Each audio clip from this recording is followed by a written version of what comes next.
With WesternUnion.com's 4-star rated mobile app, send money fast virtually anywhere for just about anything. Download the free Western Union mobile app today from iTunes or the Play Store, or visit WesternUnion.com to learn more.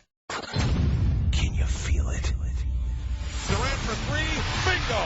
Right down the chute, Kevin Durant. NBA Lockdown with Bruce Bowen. Gets it to James. Here's a three for the win. Goal! It is good! The NBA Lockdown podcast with Bruce Bowen. Along with three-time NBA champion Bruce Bowen, here's ESPN.com NBA columnist Israel Gutierrez. Welcome into another edition of the NBA Lockdown podcast for Bruce Bowen. I'm Israel Gutierrez. We had two games last night. One of them, the ending was a lot more interesting than the other, so that's where we're starting with Oklahoma City and the LA Clippers. We got two more games to play, but that could be a series-defining call, and that's not right. That was Clippers coach Doc Rivers after his team lost 105-104 to Oklahoma City, with the most controversial call of them all being a play where it was called Thunder ball after Matt Barnes swiped at Reggie Jackson with the ball in his hands, and the ball went out of bounds. The initial call was made by Tony Brothers, who was trailing the play on the left side, and it seemed naturally as if Matt Barnes had knocked the ball out of Reggie Jackson's hands. But upon further review on replay, it looked as if Matt Barnes got a piece of Reggie Jackson, not necessarily of the ball, and the ball went out of bounds off of Reggie Jackson. Now, the letter of the law, the NBA law, states that if a player hits the hand of another player with the ball and then the ball goes out of bounds, the ball still belongs to the player whose hand, or whose team, rather, belongs to the team with the player who had the ball in his hand. Okay? So that by letter of the law, if that was the interpretation that Matt Barnes hit Reggie Jackson's hand, and therefore Reggie Jackson's hand hit the ball out of bounds, then that was a correct ruling. However, there seems to be some debate about that also, in that, yeah, he hit the ball he hit his hand to dislodge the ball, but then Reggie Jackson in a follow-through also hit the ball with his offhand, and that went out of bounds. Now, what Doc Rivers was trying to say there was that, hey, if you go to a replay, you feel guilty about not calling the foul. You want to say there was a foul there, that's fine, but you can't replay that, and that maybe that the officials looked at that the wrong way, or rather made the judgment the wrong way because they felt guilty about not making the foul call, and therefore it would have been Oklahoma City's ball anyway. I have a different take on this. I don't necessarily care what that out-of-bounds call was. I don't think Doc Rivers should have been trying to blame that game on that one call. We hear coaches say all the time, hey, a game isn't decided on one single play. And here's Doc Rivers trying to suggest that this whole series will be decided by that one single play, when in the meantime you had Chris Paul making one mistake after the other down the stretch, and your team losing a double-figure lead, a 14-point lead in the fourth quarter, and a 7-point lead with less than a minute left. It takes more than one questionable call to lose that game right there. And Doc Rivers, either he was protecting Chris Paul, or he was so emotional. And frankly, to be fair, he has all the reason to be emotional and maybe not be able to control his emotions right now because of everything he's been going through with the Donald Sterling situation. But one of those, he seems to be a lot more level-headed than that, and yet here he was pounding on the table, insisting that that one call could not only define that game, but could define this series.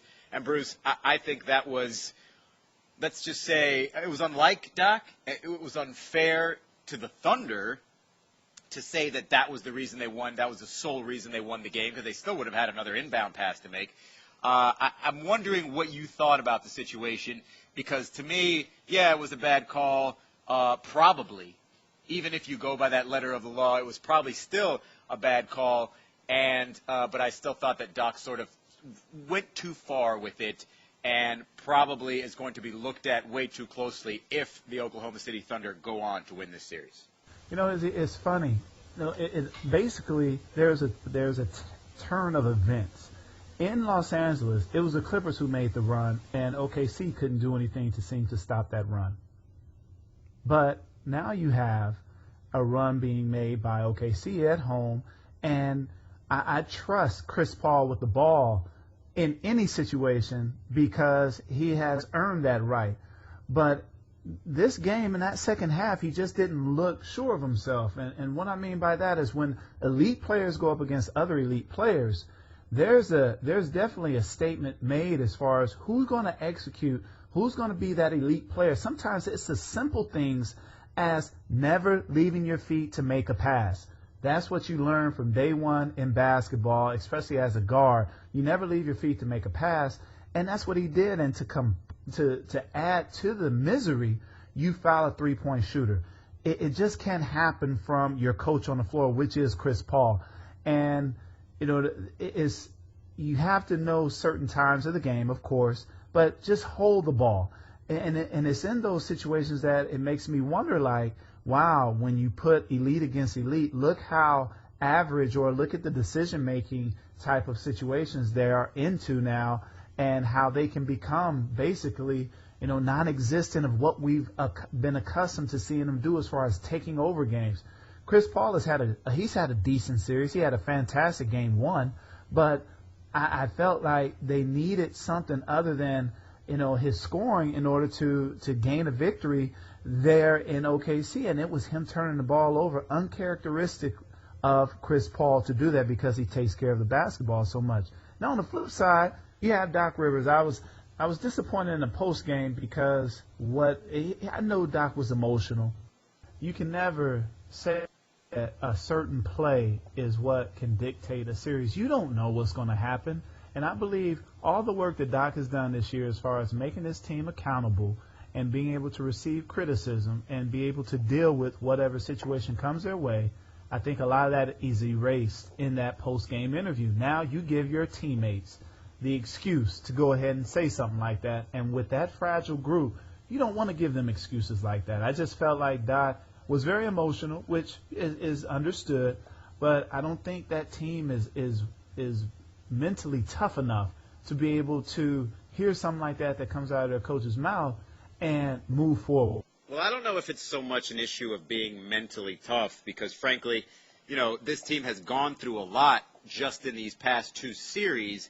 And, go back to the regular season. They could have collapsed when Chris Paul went out for 6 weeks, and yet they didn't. So I think this team is very resilient, frankly, and I'm just surprised by the series of events. It's funny how even the greatest of players can just sort of get caught up in a moment and just seem to get in a web, in a little bit of a trap, and can't wriggle free from it because you had Chris Paul make that 17-footer with 49 seconds left. And then all of a sudden, and that put them up 104-97 with 49 seconds left.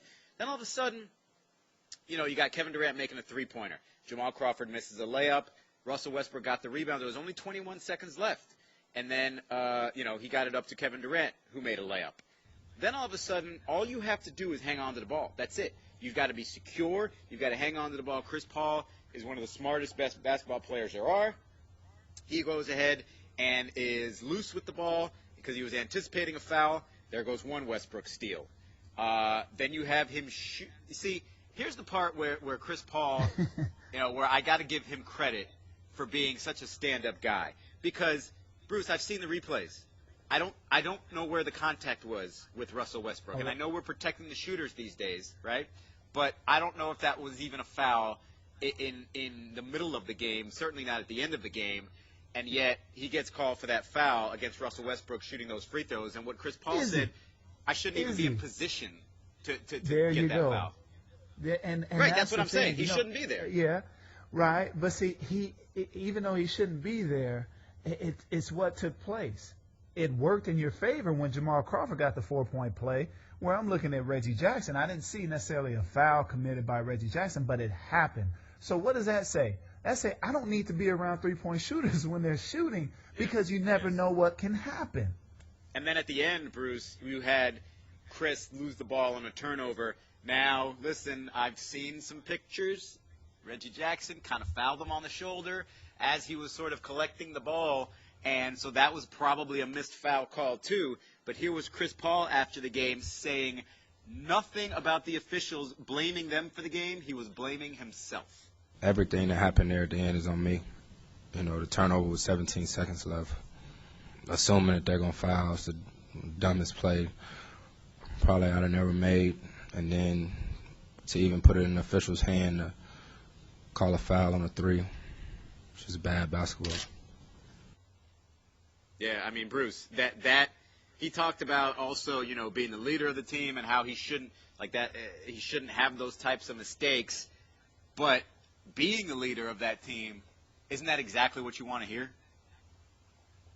Yeah, you do, Izzy. You want to hear it. But I think Chris, out of everyone in the game right now, he's experienced Game 7s before, and he hasn't been to the top, and he has not been able to experience the joys of a championship. And he understands that he's older in his career now. Not saying that he's done, not far from that, but he realizes that, it's not guaranteed each and every year. And when you have a game like that where you're up and you lose it, those are the most difficult to deal with, Izzy. Now, someone being funny within the NBA offices sent me a tweet yesterday, and I'm going to put their name out there. Michael Levine. Love the guy. But we're very close. And he sends me this tweet. He said, 10 years ago, Derek Fisher hits a shot. And I'm standing there. It's a photo of me with my mouth wide open like, what the just happened? And, it's you see at those moments, Izzy, tomorrow's not guaranteed that you're going to be competing for a championship or even in the next round. So when you have that moment, it's just so heartbreaking when you don't come through. Yeah, and you know what? It's for all people for this to happen to you're so surprised it happened to Chris Paul. But again, I think he handled it brilliantly. And I think a little bit of what happened at the end of this game sort of masks Kevin Durant's performance, Bruce. Wasn't very good. I mean, it's another tough shooting night, 6 of 22. Now, he came up big with those 5 points when it really mattered. But for everybody who does all the Westbrook bashing, they conveniently forget about games like last night, where Westbrook was the savior. Westbrook took that MVP trophy for the day and said, you know what, KD, I'm going to hang on to this for the day because I feel like the most valuable player, not just on our team, but in the league right now. And you know what? He was 38 points, 6 assists, 5 rebounds, 3 steals. I say only 4 turnovers because he's capable of a lot more. And frankly, the entire team only committed 13. So it wasn't really like it was turnovers were a problem for that team. Russell, this matchup with Chris Paul. So not only did he save the MVP last night, but he outplayed Chris Paul, who, you could argue is the best point guard in the league. What can you say about Russell to just finally get people off of his back, Bruce? Well, number one, get off his back. That's a good start. That's a good start. And secondly, it is something that I think because of Kevin Durant's ability to score, people look at Russell and they always give him flack about, he does too much of this. But there's one guy, and I say this from the standpoint that even in that Memphis series, he never lost faith in Russell Westbrook. And I'm talking about Scott Brooks. He understands that in order for that team to be able to compete the way they do, they need Russell Westbrook to play like he does. And there is no need to change his style. When we talked about this series, we talked about the cancellation of certain stars. And in this, if this was a boxing match, Izzy, I'd say within these first 5 games, I give it 4-1 in favor of Russell Westbrook. Chris Paul came out in the first round and has a huge game, but Russell has continued the process, and he doesn't get a lot of credit for his ability to defend and the way that he attacks Chris Paul in the paint. It's like, sometimes guys, they attack a little bit and then they let up because Chris is able to get into them defensively. But with Russell Westbrook, Chris hasn't figured out anything necessary to say, let me keep him from doing one thing. And that's the thing that's so surprising is that you still see Russell Westbrook having such a huge impact, especially when it's needed. Big-time players step up when they are most needed, Izzy. You've seen it with the greats in Game 7s. You saw Magic Johnson, Larry Bird, Michael Jordan, all the greats of the game. that, and I'll get into the more today era. It's LeBron James in Boston when they're down a game to get it back to Miami. Big time players really, they relish in those opportunities, in those roles, and there is just something about them that they say, you know what, guys, don't worry about anything. We got this. Even with Kevin Durant shooting the way he did, they never seemed like they were out of the game because of Russell Westbrook. And I hope that everyone has an opportunity to see how special he is and how much Kevin Durant needs him just as much as Russell Westbrook needs Kevin Durant. Yeah, and there was a good element to this game where you could to sort of prove that idea that one guy needs the other. When you think, okay, you want to talk about, crunch time, right? Yeah, that's when everybody focuses on the game during the last few minutes or what have you, and that's when guys make names for themselves. Well, you forget about the other parts of the game sometimes, because if it wasn't for the rest of the game, okay, so the final 4 minutes, the Thunder's down 101-88 with 4 minutes left. Of course, they ended the game on a 17-3 run to win the game, and of course, you had Kevin Durant scoring 10 of his 27 in the final 4 minutes. So you want to say, oh, Durant's clutch, he's the man, he's the one who brought them back. Well, wait a second. Up until that 4-minute mark of the fourth quarter, Russell Westbrook scored 18 of the Thunder's 36 points in the second half. So that's 8 minutes in the fourth, 12 minutes in the third. So that's 20-minute stretch where he scored half of the team's points to even keep him in the conversation, okay, to even keep him in within, reach of stealing that game.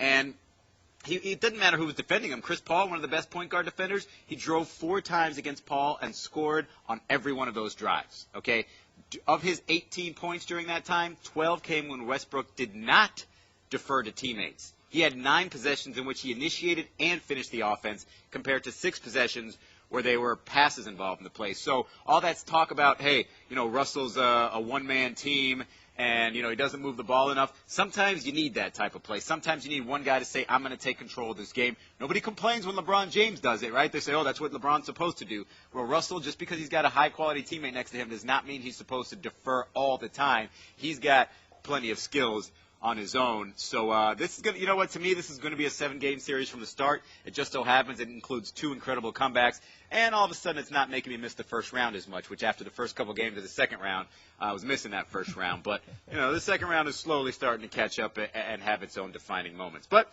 we're going to move on to the Washington Wizards and the Indiana Pacers. I told him I wanted him to come out tonight and just play like a wild man. If you have 20 turnovers, you have 20 turnovers. I want you, though, energizing our guys, racing the ball up and down the floor, defensively getting after it, and he did that. And he responded in a big way, and I'm happy for him. That was Wizards coach Randy Whitman after his team stayed alive in that series against the Indiana Pacers, winning 102-79 on Indiana's home court to, again, stay alive, and they're still trailing the series 3-2, but the next game is in D.C., and the Wizards have a legitimate shot at getting this one to a Game 7 because, well, hey, the odds are in their favor. They lost the 2 home games that they've played so far in this series, so what are the odds they're going to lose 3? That's going to be a difficult thing to do. Randy Whitman there was talking about John Wall, his point guard, who has not had a very good series so far, at least not efficient offensively, and yet in this one he went for 27. 21 of those came on jump shots. He converted more jumpers Tuesday than in the previous 4 games combined, and it was a situation where he just looked like he had nothing to lose. And he talked about it afterward, playing as if that was going to be my last game of the season. I wanted to have no regrets. It just so happened he got a phenomenal performance from his big man Marcin Gortat, who was also struggling in this series, at least in those 2 home games in Washington. He came out, got the ball more often, and was just a beast, scoring 31 points and only missing 2 shots in the process. So you got that combination of Wall and Gortat, and you're still talking about Nene and Bradley Beal, having potentially, room to get better and play better. Bruce, what are the chances the Washington Wizards have of coming back in this series? Because right now, if they can win 1 home game, you have no idea what you're going to expect from the Indiana Pacers in a home Game 7. Yes, they did beat Atlanta in that situation, but they just had an opportunity to close out and got absolutely trounced on their home floor, something I haven't ever seen from a team that was up 3-1 with a chance to close out, just being down by 30 on your home floor and playing lifeless basketball. What do you think the odds are that Washington can make this run all the way back? Well, I think their chances are great, Izzy, especially with the fact that they did not play well at home. They haven't played well at home. Sure, Coach Whitman is going to tell them, hey, fellas, we still haven't played to the best of our ability at home with our crowd behind us. And I think that you have a player in John Wall who talked about how he, was like, if this is going to be my last game, I want to make sure I can do the best I can. I think he's going to still have that same mentality because now is not the time to all of a sudden get cautious. They are still they're fending for their lives. And Izzy, Indiana doesn't want to go back home for a Game 7. This is not Atlanta. And you had certain circumstances that went Indiana's way in Washington. Paul George was 7 for 10 from 3. That's not necessarily something he does a lot. So everyone, I think, is more along the lines of, hey, if it wasn't for Paul George, we win that game, fellas. And we didn't shoot the ball well. John Wall did not have a good game. Bradley Beal had a mediocre game, but the bigs didn't show up. It was the bench play that really did well for them at home in Game 4. So I think Washington goes back not only with momentum, especially where they won by 20-plus points, Izzy. It wasn't like it was a nip-and-tuck game and Indiana says, okay, all we need to do is make this adjustment. It was 20-some-odd points that they were up throughout the game. So I think if there's anyone riding on anything, it's a momentum that Washington has now. And, again, here we go, Jekyll and Hyde. Which Indiana team is going to show up? I'm confused. You? I think anybody who's ever watched basketball before is confused by this team because, we talked about the Wizards, right? Like, that's good. We know how they won, but they're not the most intriguing story here. It continues to be the Pacers who seemingly had it figured out. They had Roy Hibbert back on board. They were up 3-1. They got a chance to close it out at home. And how do they lose this game, Bruce? It was strictly effort, okay? The Wizards out-rebounded the Pacers 62-23. That is mind-boggling to me, especially for a team that's big and built to rebound. When you've got Roy Hibbert in the paint, when you've got David West, when you've got Paul George, who's, a 6'8", 6'9" small forward.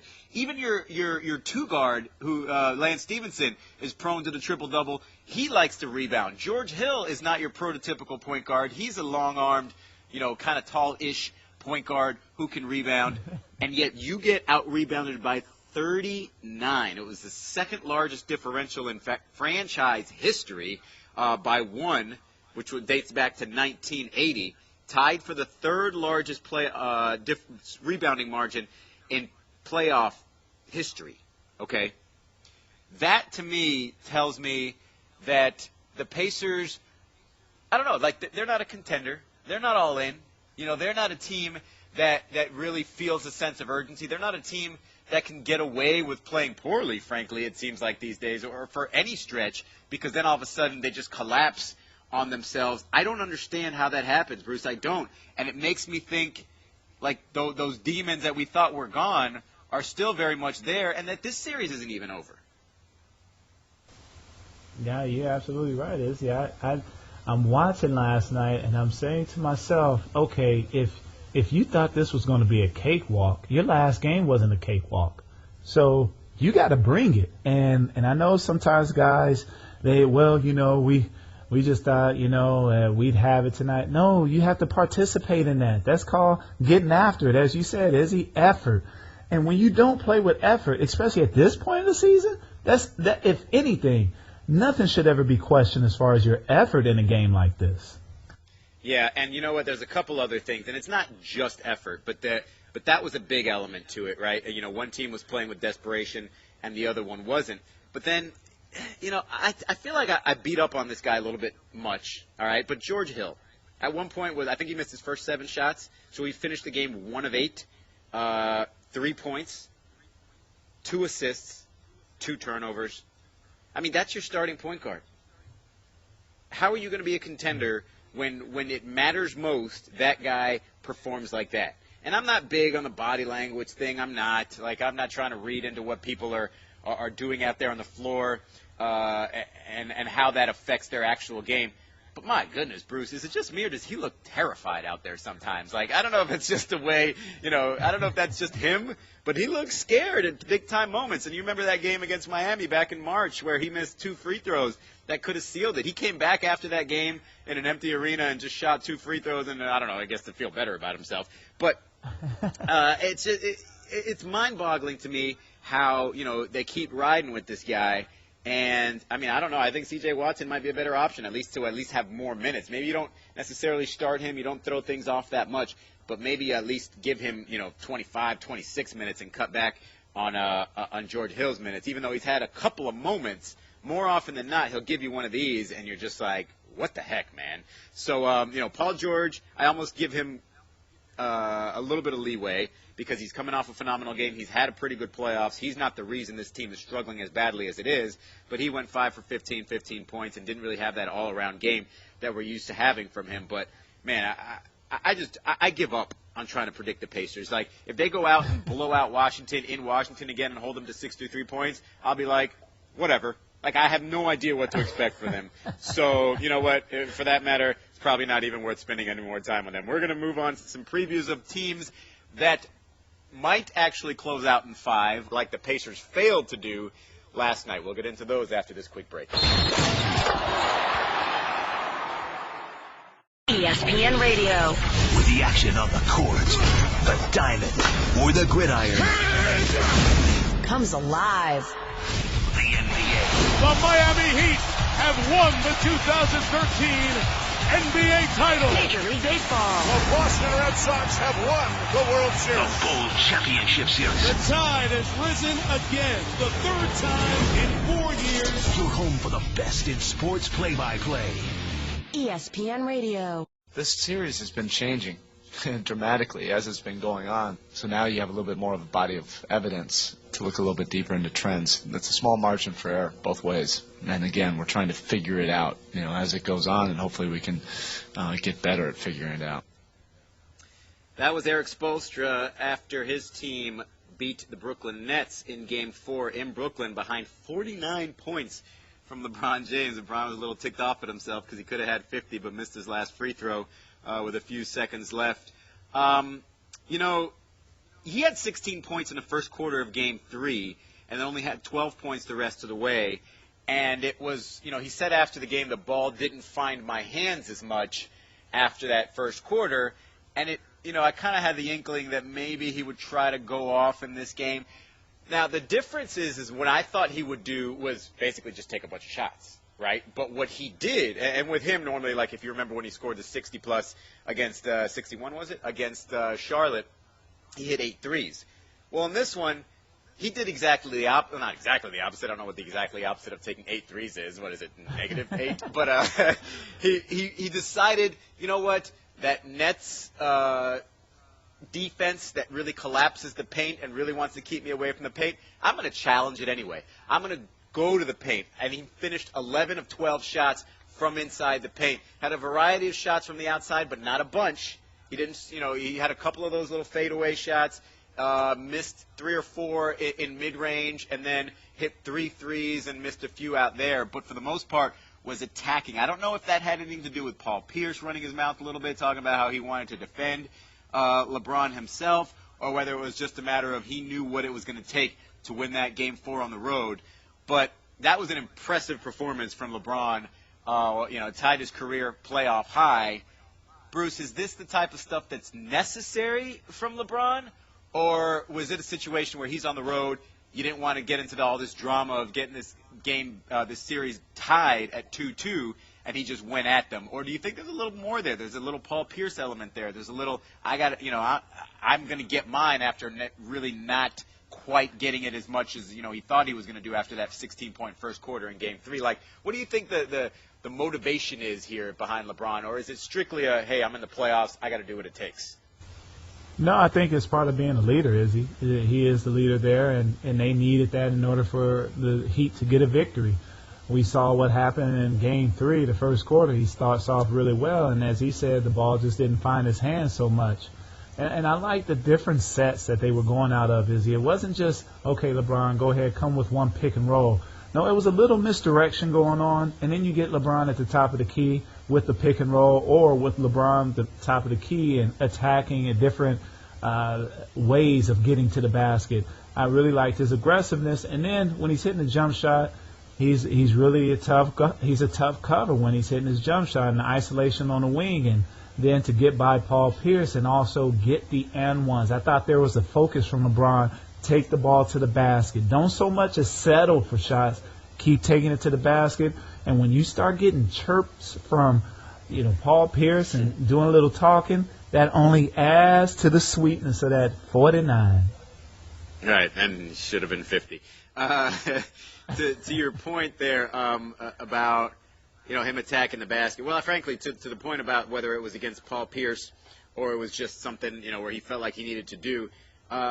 Paul Pierce covered him a little bit more than anybody else did, but frankly, LeBron James gave it to everybody. It was 18 points against the defense of Paul Pierce, 5 of 8 shooting, 7 against Teletovic, 7 against Joe Johnson, 5 against Allen Anderson, a couple of points against Sean Livingston, a couple of points against Blotch, and I guess just one. I don't know, you get a free throw out of it, I guess, against Darren Williams, and then he scored 7 of his points in transition.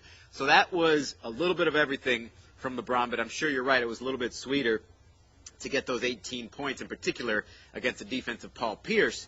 And speaking of Pierce, this could mark the end of his time with the Brooklyn Nets. He's not under contract after this year. He's a free agent.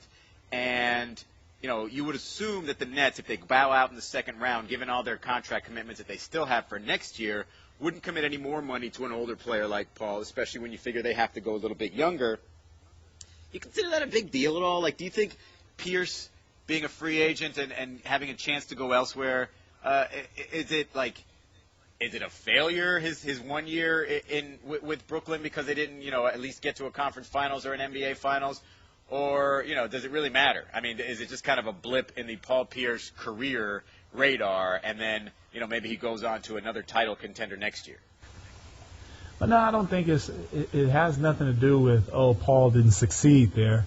A lot of it has to deal with money. Another thing has to do with age. And you have a player like that in Joe Johnson. And it's, a lot of times when you get rid of players, or I should say when you choose not to re-sign them, it's other opportunities for younger players that you could possibly get to do different things than what Paul could, and you can depend more on some of the other guys that you have there. So I don't look at it as a slap in the face or anything like that.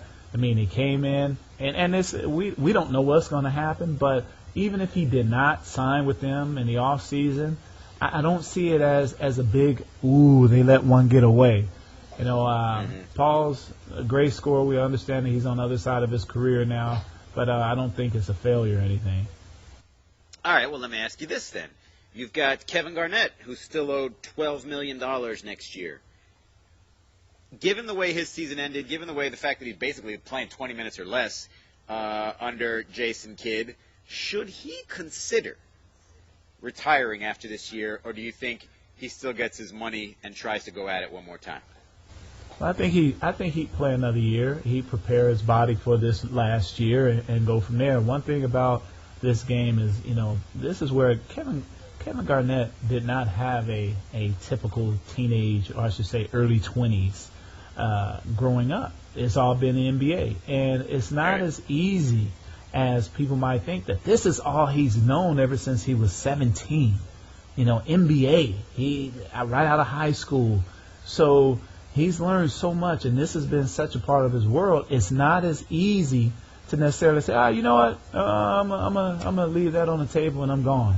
No, I think he wants to go out a certain way because that's what he feels he owes the game, because the game has given him so much. He owes it to the game to come out and at least give something as far as his last year is concerned. I predict he does return plays more of a coaching role, player-coach type of role, and I think Paul Pierce ends up on an L.A. team, either the Lakers or the Clippers. Let's move on to the Spurs and the Blazers. Like we say, why not us? No, never been done before. We damn well, we know it's going to be tough. It won't be easy, especially against this team, the San Antonio Spurs. So, like we would always say, just take one game at a time. That was Nicholas Batum. Down 3-1 now. Bruce, I'm going to keep this really brief, okay? Because this is the least interesting series because the Spurs have been, flat, frankly, dominant, other than that last game. Nicholas Batum says, why not us? You say what? Because San Antonio's better. No. I mean, it really is. It really is that easy, isn't it? It really is. I mean, you look at all the positions. They don't have a bench. San Antonio has a bench. San Antonio moves the ball. They're so dependent upon two players, and sometimes 3 and 4. You include Wesley Matthews and Nicholas Batum. No disrespect to those guys, but a majority of their offense goes through Damian Lillard and LaMarcus Aldridge. Now, the Spurs have been able to negate what they've been able to do, whereas one game they didn't. So this is one of those deals where experience wins out over youth, and the fact that they're going home, they understand that, okay, if we're going to close out a game, this is where we want to do it, at home. So Spurs make the necessary adjustments of just playing. I can't necessarily say, they got to do a better job of this. No, being at home, they'll be more focused. You'll see Tony at another level, and Spurs continue on to move on. Yeah, and I think that the Spurs are probably kind of ticked about that Game 4 loss because, Popovich knows the value of rest for this team. And while it does look like that Oklahoma City Clippers series might go 7, I mean, you don't really know what you're going to get out of that Game 6 in L.A., but might go 7. Do you think he's really upset about it, or do you think this is, fine, we'll just get one more sort of practice run in on our home floor and then have enough rest? Because, I mean, it really benefits them more than any other team in the playoffs to have that rest, doesn't it? No, it does. And he's not upset. Pop understands that this can happen. What would upset Pop is if the Spurs would have lost by 20. That means they didn't show up. That means they didn't have effort. This was a game where you kind of expected the Portland Trail Blazers to have a game like this in Game 3. So, for them to come out the way they did and execute and knock down shots, that wasn't necessarily, it's not something that Pop is looking at and saying, you know what are they doing making shots against us? No, he understands. They're in the NBA as well. But in order to try and negate those things, you have to participate in that as well. That means you have to do a better job of getting the loose balls, paying attention to detail, getting rebounds, and knocking down shots when you have the opportunity. So this is one of those deals where he will continue to use as motivation as far as, being able to look back at certain things and say, what can we do better? Hey, we can bring a better focus to the game as compared to what we did in last game against Portland in Portland. Yeah, they're on their way to the gentleman's sweep there in San Antonio. One more thing before we go. Stan Van Gundy named the head coach and president of basketball operations for the Detroit Pistons. That's right, everyone. He was not going to Golden State. They did not budge when he asked for primary control of player movement. Therefore, he went over to Detroit, which did grant him that. Bruce, your thoughts on what he's got to work with so far or early on? Because Andre Drummond, if you compare his second-year numbers to Dwight Howard's second-year numbers, other than fouls, okay, which Drummond does at a higher rate, his numbers per 36 minutes are better than Dwight's his second year. What do you think of what he has to work with there? He'll probably make some moves. Brandon Jennings not really probably to his liking. Josh Smith, good luck trying to move him. That's going to be quite the task. But what he has to work with there, what do you think his future is with Detroit? I like the future. I like the pieces he has to build there. And, I mean, you talk about Drummond, Izzy. I like him. And we know that Stan is a defensive coach, one who understands a lot of the great philosophies of defense, being that he's played, or I should say he's worked under Pat Riley. And then his dad as a coach, and his brother was a coach as well. So there's a lot of knowledge of the game there. I was kind of surprised at first, but then I thought of the young men that they have. Drummond, I mean, he's somebody they can build around. I think that's a great building piece, centerpiece. And with the whole Jay Smooth, and I'm not a big fan of his, and then, you know, it's certain things that they're going to have to work out. But I think if there's anybody that can bring some type of structure, it's Stan Van Gundy bringing it down there to Detroit Pistons. Yeah, I don't think he's just a good basketball coach. I said this on TV yesterday. I think he's a great basketball coach. You know, they don't have a lot of three-point shooting. Well, he's not a guy that just relies on three-point shooting. He just happened to build that in Orlando because that was their strength. Think about what he did in Miami. His first year there with Lamar Odom, Dwayne Wade, Eddie Jones, Brian Grant. Like, that team didn't have a ton of three-point shooting. Rafer Alston was on that team. He found ways to win. He's a good basketball mind. His biggest problem, I think, is going to be Josh Smith, the guy.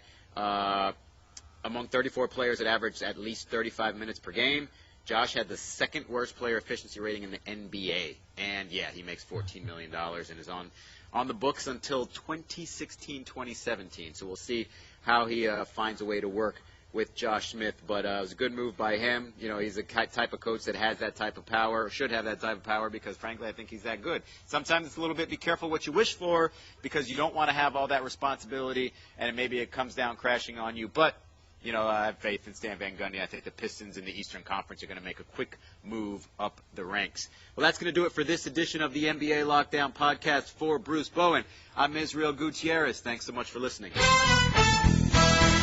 Thanks for listening to the NBA Lockdown. For more great podcasts, visit the Pod Center page at ESPNradio.com. For his birthday, I want to send my godson to a playoff game. With the 4-star rated Western Union app, I can send him money conveniently from anywhere and make sure it gets there by tip-off. WesternUnion.com is making things so simple nowadays, and right now, they've got a special promotion going on. Download the free Western Union mobile app, and if you're a new customer, you can send money for 0 fee by using the promo code 2014-2014. One discount per transfer, no cash value, void where prohibited. This offer expires May 18th. Western Union also makes money from currency exchange.